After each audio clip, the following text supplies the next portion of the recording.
மீனராசி என்பர்களே, மீனராசியை பொறுத்த வரைக்கும் நிறைய பேருக்கு வாழ்க்கையை கொடுத்து இவங்களோட வாழ்க்கையை இழந்தவங்களாக தான் இருப்பாங்க. நிறைய பேருக்கு வாழ்க்கையை கொடுத்து இழந்தவங்கன்னு சொல்கிறத விட இவங்களோட குடும்பத்துக்காக வாழ்கிறவங்க அப்படின்னு சொல்லலாம். நண்பர்களுக்காக அதிகமாக உயிரையே கொடுக்கக்கூடிய அளவுக்கு ஒரு உன்னதமான பிறப்பு இந்த மீனராசியில் இருக்கிறவங்க. இந்த மீனராசியில் பொறுத்த வரைக்கும் குணாதிசயம் அப்படின்னா அன்பை அளவில்லாமல் காட்டுவாங்க.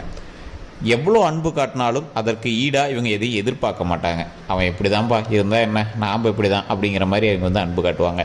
இந்த மாதிரி இருக்கக்கூடிய மீனராசிக்காரர்களை எளிதில் எல்லாத்தையும் ஏமாற்றிடுவாங்க. எவ்வளோ தான் இவங்க அன்பு காட்டினாலும் இவங்ககிட்ட வாங்கி சாப்பிடுவாங்க, திருப்பி பார்க்குறதுல இவங்களை ஏமாற்றிட்டு போயிடுவாங்க. இவங்களும் என்ன பண்ணுவாங்க அப்படின்னா, அவன் அப்படி தான் இருந்தாலும் என் மனசுன்னு இருக்குல்ல, அவன் எப்படியோ நான் இப்படி தான் அப்படிங்கிற மாதிரி மறுபடியும் போய் மற்றவங்களுக்கு நன்மை செய்வாங்க. இவங்க காதல்லையா இருக்கட்டும், இவங்களோட திருமணத்திலையா இருக்கட்டும், இவங்களோட குடும்பத்திலையா இருக்கட்டும், அண்ணன் தம்பிங்களையா இருக்கட்டும், அக்கா தங்கச்சிகளாக இருக்கட்டும், எல்லா விஷயத்துலையுமே இவங்க வந்து அதீத அன்பு காட்டக்கூடிய ஒரு உன்னதமான ராசி இந்த மீனராசி. ஒரு நட்பு ராசின்னு சொல்லுவாங்க. இவங்களோட நண்பர்களாகவே இருந்தாலும் இவங்க நண்பர்கள் வந்து அன்னார போய் இவங்களை போய் தப்பாக பேசுவாங்க. ஆனால் இவங்க அந்த நட்புக்காக உயிரே கொடுக்குற அளவுக்கு அவ்வளோ உன்னதமாக இருப்பாங்க. அந்த மாதிரி ஒரு ராசி. இந்த ராசியை பொறுத்த வரைக்கும் இவங்க தொட்டது தொடங்கும். சார் அப்படி ஒன்றும் இல்லையே சார், நிறைய விஷயங்கள்லாம் லாஸ் தானே சார் ஆயிருக்கு அப்படிங்கிறவங்களுக்கு இனி வரக்கூடிய காலங்கள் உங்களுக்கு ஒரு மகிழ்ச்சியான தருணங்களாக இருக்க போகிறது. ஸோ அதை பற்றி அந்த வீடியோவில் பார்க்க போகிறோம். அதுலேயும் சின்ன சின்ன ட்விஸ்டன்ஸ் உங்களுக்கு இருக்குது.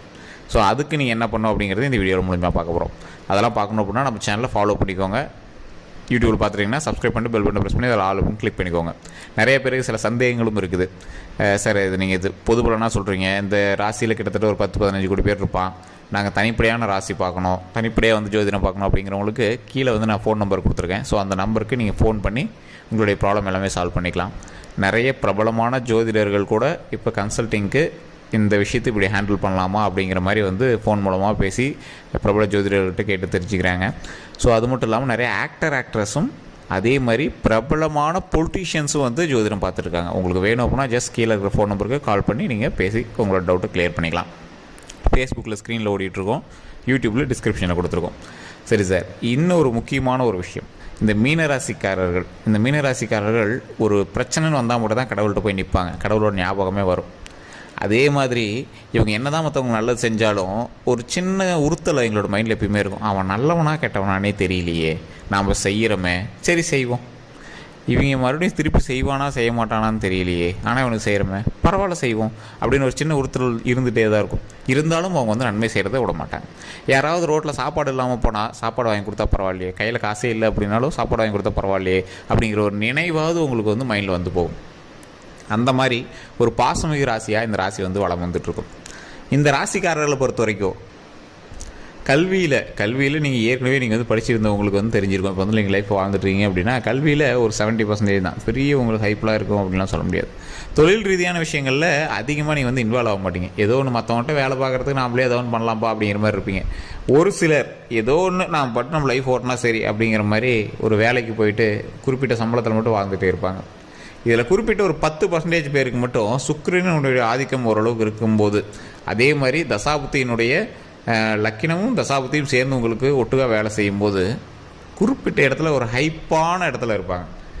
ஆர்டரிங் போஸ்ட், நீங்கள் மேலே இருக்கிற ஒரு பதவியில் இருப்பீங்க, உங்களுக்கு கீழே ஒரு 10-20 பேராவது மினிமம் இருக்கிற மாதிரி ஒரு ஆர்டரிங் போஸ்ட்டில் நீங்கள் வந்திருப்பீங்க. அது மிகப்பெரிய நன்மை தரக்கூடிய ஒரு இடமாகவும் இருக்கும். அந்த இடங்களில் இருக்கிறவங்களுக்கு இப்போது ப்ரமோஷன்ஸ் வருவதற்கான வாய்ப்புகள் அதிகம், அடுத்த ஸ்டேஜுக்கு வரதுக்கான வாய்ப்புகள் அதிகமாகவே இருக்குது. சரியில்லை சார், ஓரளவுக்கு நார்மல் வேலையாக தான் இருக்கும், இப்போ ஒரு தொழில் தான் பண்ணிகிட்ருக்கோம், உங்களுக்குமே அடுத்த ஸ்டேஜ், உங்களுக்கு வந்து அடுத்த ஸ்டேஜ்னால் என்ன, இப்போ நீங்கள் ஓரளவுக்கு ஒரு டீமில் ஒரு பர்சனாக இருக்கீங்க, டீம் லீடு அந்த மாதிரி வரதுக்கான வாய்ப்புகள் இருக்குது. தொழில் பண்ணிகிட்ருக்கீங்க, இன்னொரு பிரான்ச் தொழில் பண்ணிகிட்ருக்கீங்க, கடன் இருக்குது, அந்த கடனை அடைக்கிறீங்க, அந்த மாதிரி ஏதோ ஒரு மாற்றங்கள் வருவதற்கான ஒரு நேரமும் இருக்குது. அது மட்டும் இல்லாமல் சார் நிறைய பேர் சொல்கிறாங்க இப்போ வந்து இந்த ராசிக்கு தான் வந்து ரொம்ப கடினமான ஒரு நேரம் அப்படின்லாம் சொல்கிறாங்களே சார், எப்படி சார் நாங்கள் இதெல்லாம் நம்புறது அப்படின்னு கேட்குறவங்களுக்கு தெளிவாக புரிஞ்சுக்குவாங்க. உங்களுக்கு கடினமான நேரம் அப்படிங்கிறது தசாபுத்தியை பொறுத்து உங்களுக்கு மாறும். ஓவராலாக உங்களுக்கு கடினமான நேரம் தான். உங்களுக்கு ஒரு வேளை அடிச்சிருந்தால் லக்கு உங்களுக்கு ஃபஸ்ட்டே வேறு லெவலில் ஒரு அதிர்ஷ்டமான அடிச்சிருக்கோம். இப்போ வந்து ஒரு ஸ்டெப்பு தான் மேலே ஏறுறீங்க, அந்த ஸ்டெப்லேயுமே சின்ன சின்ன ட்விஸ்ட் அண்ட் டேர்ன்ஸ் இருக்குது. என்ன சார் ட்விஸ்ட் அண்ட் டேர்ன்ஸ்? இந்த மீனராசியை பொறுத்த வரைக்கும் நார்மலாகவே உங்களுக்கு கண் திருஷ்டி அதிகம் சார். இந்த கண் திருஷ்டி அதிகம் அப்படிங்கிறவங்க ஏற்கனவே உங்களுடைய வளர்ச்சியை பார்த்து பொறாமப்பட்டு உங்களோட கண் திருஷ்டி அதிகமாக இருக்கலாம். நீங்கள் செய்யக்கூடிய தொழிலை பொறுத்து உங்களுக்கு கண் திருஷ்டி அதிகமாக இருக்கலாம். என்ன பண்ணுறனே தெரியல சார், கடன் அதிகமாக வாங்கிட்டேன், லைஃப்பை எப்படி ஓட்ட போகிறனே தெரில அப்படிங்கிறவங்க நிறைய பேர் இருப்பீங்க. கல்வி சம்மந்தப்பட்டமான விஷயத்தில் நிறைய வளர்ச்சிகள் இருக்குது, நில சம்மந்தப்பட்டமான விஷயத்தில் நிறைய வளர்ச்சிகள் இருக்குது, தொழில் சம்மந்தப்பட்ட தொழிலில் நீங்கள் இன்வெஸ்ட்மெண்ட் வந்து கம்மியாக போட்டிருக்கிற தொழிலில் அதிகமான வளர்ச்சிகள் இருக்குது. அப்படிங்கிற பட்சத்தில் உங்களுக்கு இனிமேல் வந்து பேக் அடிக்கிற வாய்ப்புகள் கொஞ்சம் கம்மி தான் சார். இருந்தாலும் நீங்கள் வந்து 0க்கு போக மாட்டீங்க. ஒரு 70க்கு போகிறீங்கன்னா மறுபடியும் 50க்கு வந்துட்டு போவீங்க. ஒரு இன்கம் உங்களுக்கு மாதம் 70,000 ரூபா வருது அப்படின்னா 50,000த்துக்கு வந்துட்டு போவீங்க. ஸோ அந்த மாதிரி ஒரு சின்ன இறக்கம், ஏற்ற இறக்கங்கள் இருக்கிற ஒரு லைஃப்பை தான் வந்து ஒரு குறிப்பிட்ட நாட்களுக்கு நீங்கள் வந்து வாழ நேரிடும். அதுவே நீங்கள் வந்து அடுத்த ஸ்டேஜ் போகிறவங்க அப்படின்னு சொல்லி பார்த்தீங்களா, 70,000 வாங்கிட்டு இருந்தோம் 90,000 தொட்டுட்டு வருவான். தொட்டுட்டு மறுபடியும் கீழே இறங்கிட்டு தான் மேலே ஏறுவீங்க. அது பெரிய இறக்கம்லாம் இருக்காது, ஆனால் அது உங்களுக்கு பெரிய வலியாகவும் இருக்காது, உங்களுக்கு அது குறிப்பிடத்தக்க ஒரு விஷயமாக கருதப்படும். அதே மாதிரி உடல் ஆரோக்கியத்தில் கவனம் ரொம்பவே தேவை. தூக்கமின்மையினால் அவதிப்படுறவங்களா இருந்தீங்கன்னா தூக்கமின்மை வந்து அதை கொஞ்சம் சரி பண்ணிக்கோங்க. அதுக்கு தகுந்தாற் போல் உங்களை லைஃப் ஸ்டைல் மாடிஃபிகேஷன் பண்ணிக்கோங்க. அதே மாதிரி உடல் ரீதியாக எந்த ஒரு விஷயம் இருந்தாலும் உடனே டாக்டர் பார்த்துடணும். ஜோதிடத்தை நம்பிட்டு அதில் நல்லா இருக்குன்னு சொல்லிட்டாங்க, அதனால் நம்ம டாக்டர்லாம் பார்க்க தேவையில்ல அப்படின்லாம் இருக்கக்கூடாது. உடல் ரீதியாக எந்த ஒரு வேறுபாடுகள் தெரிந்தாலும் உடனடியாக டாக்டர் கன்சல்ட் பண்ணி அதை வந்து சரி பண்ணிக்கணும். அதே மாதிரி நீங்கள் ஏதாவது லாங் ட்ரைவ் போகிறீங்க, வாகனங்களில் இது பண்ணுறீங்க, வாகனங்களில் ரொம்ப ரொம்ப கவனம் தேவை. இந்த ராசியை பொறுத்த வரைக்கும் தற்போதைய நிலைமையில் உடல் ரீதியான ஒரு விஷயங்கள், வாகன ரீதியான விஷயங்களில் ரொம்ப கவனம் தேவை. தேவையில்லாத வம்பு வழக்குகளுக்கு நீங்கள் போகக்கூடாது. மற்றவனுக்கு ரெக்கமெண்ட் பண்ணுறேன், மற்றவனுக்கு சாதகமாக போய் பேசுகிறேன் அப்படிங்கிற இடத்துல நீங்கள் வந்து இன்வால்வே ஆகக்கூடாது. அதே மாதிரி உங்களோட பிரச்சனையிலே வந்து நீங்கள் தேவையில்லாமல் ஒருத்தர்கிட்ட போய் சண்டைக்கு நிற்கக்கூடாது.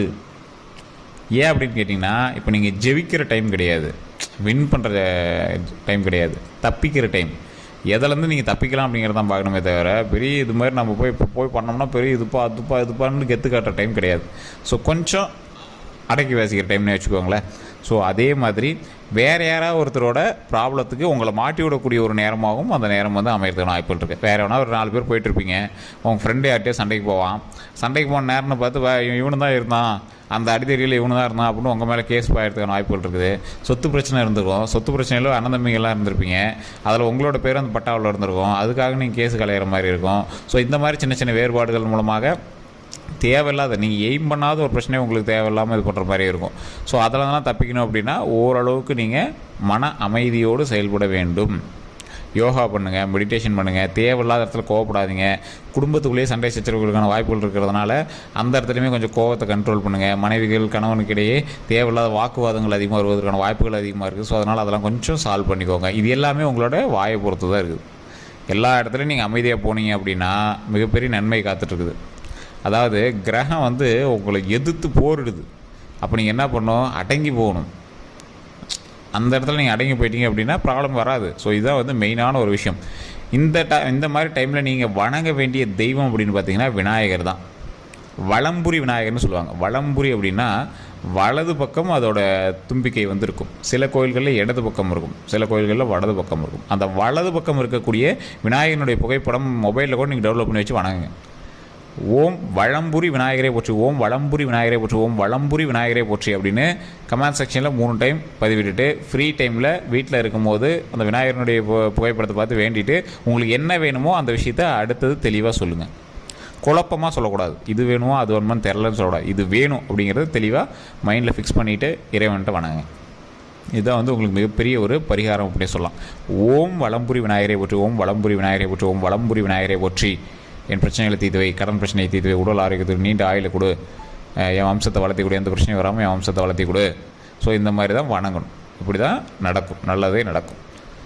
ஸோ அதே மாதிரி ஒரு 10 பேர்த்துக்காவது அன்னதானம் சாப்பாடு போடுங்க. அந்த சாப்பாடு போடுறதுனால மிகப்பெரிய நன்மை கிடைக்கும். சார் அவ்வளோலாம் அமௌண்ட் இல்லை சார் அப்படிங்கிறவங்க ஒரு தயிர் சாதமோ தக்காளி சாதமோ இல்லை லெமன் சாதமோ வீட்டிலேயே செஞ்சு கூட ஒரு குக்கர் சாப்பாடு ஆகுமா செஞ்சு அது ஒரு டிப்னியில் போட்டு அதில் அப்படியே மிக்ஸ் பண்ணி ஒரு 10 பேர்த்துக்கு அப்படியே கொஞ்சம் கொஞ்சமாக கொடுங்க. கொடுத்தோம் அப்படின்னா மிகப்பெரிய நன்மை நடக்கும். அந்த நன்மையினால் அவ்வளோ சிறப்புகள் இருக்குதுங்க. இந்த விஷயம் நிறைய பேருக்கு தெரியறதில்ல. இப்போ தெரியாதவங்க கண்டிப்பாக தெரிஞ்சுக்கோங்க. லைஃப்பில் வளருவதற்கு இறைபக்தி கண்டிப்பாக தேவை. இல்லை சார் இறைவனை வணங்காதவங்கன்னு வணங்குறாங்க அப்படின்னா அவங்களுக்கான தசாபுத்தியும் கிரக புத்தியும் அவங்களுக்கு தகுந்தாறு போல் சாதகமாக அமைஞ்சிருக்கு. யாருக்கு வந்து கிரகம் வந்து சாதகமாக அமையலையோ அவன் தான் இறைவனை வணங்குவான். இப்போ உங்களுக்கு நல்லா போயிட்டு இருந்தது, இப்போ ஓரளவு கொஞ்சம் ஸ்ட்ரகிள் ஆகுது, இப்போ நீங்கள் வணங்கணும் அப்படின்னு சொல்கிறாங்க பார்த்தீங்களா, அப்போ நீங்கள் வணங்கி தானே ஆகணும். ஸோ நல்ல கிரகத்தோட வலுவோடு இருக்கிறவங்க கூட குறிப்பிட்ட இடத்துல கண்டிப்பாக கடவுளை வணங்கியிருப்பாங்க, உங்களுக்கு தெரியல, அவ்வளோதான். ஸோ அப்படி வணங்காதவங்களை கூட கடவுள் வணங்க வைக்கும், அதுதான் வந்து ஆன்மீகம். ஸோ கண்டிப்பாக இந்த விஷயத்தை நீங்கள் மைண்டில் ஏற்றிட்டு தினம் அந்த வலம்புரி விநாயகர் வணங்க முடிஞ்ச ஒரு 10 பேருக்கு அன்னதானம் கொடுங்க. கண்டிப்பாக இந்த விஷயம் உங்களுக்கு மிகப்பெரிய நன்மையை கொடுக்கும். அதே மாதிரி நம்ம சேனலை சப்ஸ்கிரைப் பண்ணாமல் தான் சப்ஸ்கிரைப் பண்ணிக்கோங்க, பக்கத்தில் பெல் பட்டன் மறக்காம ப்ரெஸ் பண்ணிக்கோங்க. ஃபேஸ்புக் பார்த்தீங்கன்னா ஃபாலோ பண்ணிக்கோங்க. வேறு எந்த கருத்துக்கள் இருந்தாலும் கமெண்ட் செக்ஷனில் பற்றி விடுங்க. கான்டாக்ட் நம்பர் டீட்டெயில்ஸ் கொடுத்து ஜஸ்ட் ஃபோன் பண்ணி உங்களுடைய ப்ராப்ளத்தை சொல்லி சால்வ் பண்ணிக்கலாம். எல்லோருக்கும் நன்றி நண்பர்களே.